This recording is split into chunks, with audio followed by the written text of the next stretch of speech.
Good morning, children. Welcome to today's English class. As you are aware, we are done with the poem A Nation's Strength. Now let's move on to book exercises. Let's see what we have here. First, we have new words, which some of you might find new or some of you might find difficult. So let's see what their meanings are. We found all these words, they were all in the poem. First is pillars, though we have already discussed these words in the poem, but let's do it again for revision purposes. Pillars are supports, or we can call them beams also, or we can call them foundation supports. Sound, strong, stable. Sound value system, as it was in the poem. It's not the sound, the noise or the voice. It is the meaning of this in the poem is strong, stable value systems. Bound, certain to do something. Like he's bound to follow all the rules. You are all bound to follow school rules. So it's that bound. Otherwise, again, it has got different meanings. So the meanings in it are, we are doing the meanings which are there in the poem. Prosper, flourish or succeed. Wealth, we all know it's money. And people in the poem are the citizens of the country. Honor is high respect or esteem. Now fast is firm, secure. Again, it's fast has got the meaning of being of high speed, but here in the poem it means firm, stable, strong, secure. Suffer, to experience hurt or pain, to struggle, like we can say. Dare, have the courage to do something. Fly, to run away in the face of terror. See, again I'm telling you, these words have got different meanings. Like we know the common meanings of these words, but we are doing what they mean in the poem. We are knowing those meanings, what they mean in the poem. Now we have comprehension, how much we understood the poem. So in the first one, A part is choose the correct options to answer the following questions. What is not considered to be a nation's strength? If you remember in the poem, it is the people which is considered the strength of a nation. And what kind of people? Honest, brave, sincere. So out of these four options, we have people is the correct. But then we have to see which is not considered. So it is the opposite of it. Gold is not considered, sky is not considered, and land is not. It is the people. So all these three, B, C and D, are not considered the nation's strength. And then why do men stand fast and suffer long? Why do they have to suffer so much and remain stable, remain fast, steadfast? Do they do it for food? No. For wealth and riches? No. For truth and honor? Yes. And for strength? No. So this is, C is the correct answer. What kind of men work while others sleep? Brave, happy, unhappy or desperate? It is the brave people, sincere people, honest people who can face challenges, who have got firm belief systems. 4. What do men do after building a nation's pillars? So what do they do once they build the nation's foundation? What do? They fly away. Do they run away? No. They sleep? No. They dance? No. But they lift them to the sky. They make them go higher and higher up. So that was it. Now next is think and answer the following questions. What are some of virtues? Virtues means some of good qualities or characteristics or traits that the people of a nation must have in order for it to achieve greatness. What should they have? They should be sincere, they should be honest, they should be brave, they should be able to face challenges. They should not run away when faced with challenges. They should dare. So these are some of the virtues. How do nations become strong? Nations become strong because of its people, because of its brave people who care for nation's honor and respect. How should people react during hard times? They should face the challenges boldly. They cannot run away from those hardships. They should struggle hard and remain firm. Do you agree that it is important to behave well, not only when being observed but at all times? Yes, it is very important. It's not that we can show our wrong face to people.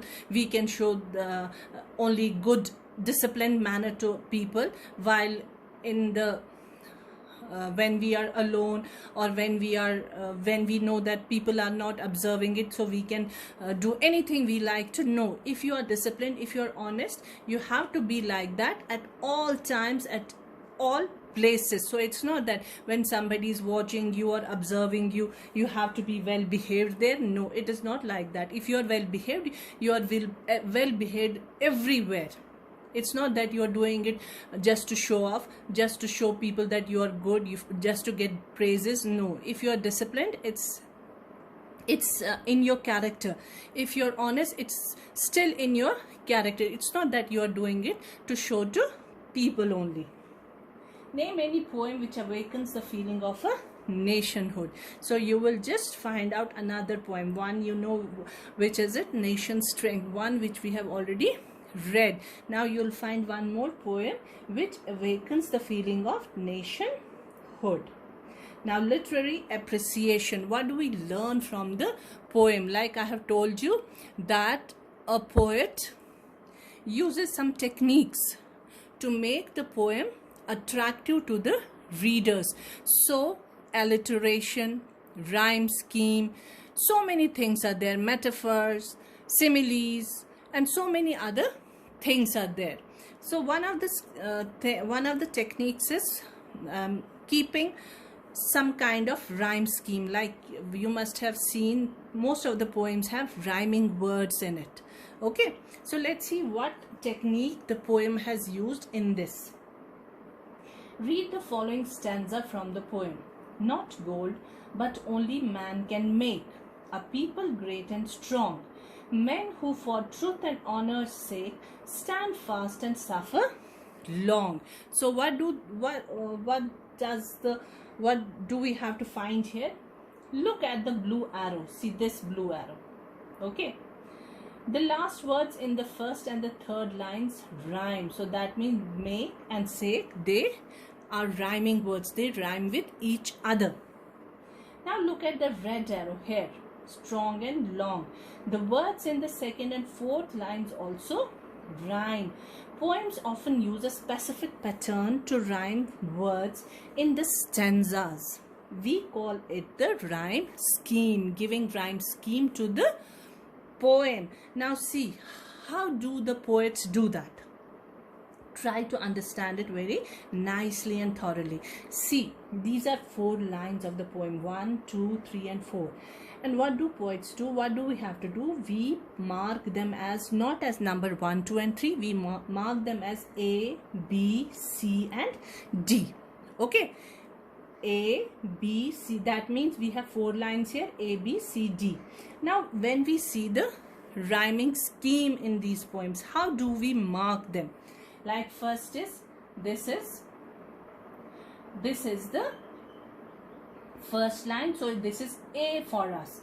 This is the second line, this is B for us. Now see which lines rhyme together.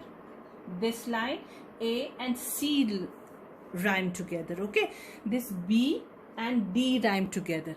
Now when we have rhyming words in the lines, so how do we mark them? We keep them as, this is A, this is B, this is again, because it rhymes with A, so we name it again A. If it was not rhyming with this word, then we would have kept it as C. Since it is rhyming with A line, so we also name this third line as A. Why? Because it is rhyming with this A line. This third C line is rhyming with A, so we name both as A. So how do we say A and B? Because they are not rhyming with each other. So this is A, this is B. Now this one, C is rhyming with A. We again name it as A, and here it is rhyming with B. So we name it as B. So what is the rhyming scheme here? The rhyming scheme is A, B. A, B. That means these two A and A are rhyming with each other, and B and B are rhyming with each other. Okay. So this is what kind of rhyming scheme do we have in this poem? We have A, B, A, B. Okay. Now next, we have got few more examples. Read the following stanzas and write the last words of the lines which rhyme. Now again, we'll see which words are rhyming with each other. Then we can name the rhyming scheme here.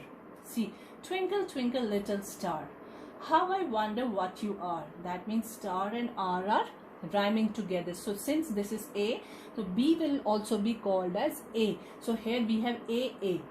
Then after A, what comes? B. Okay. Up above the world so high, like a diamond in the sky.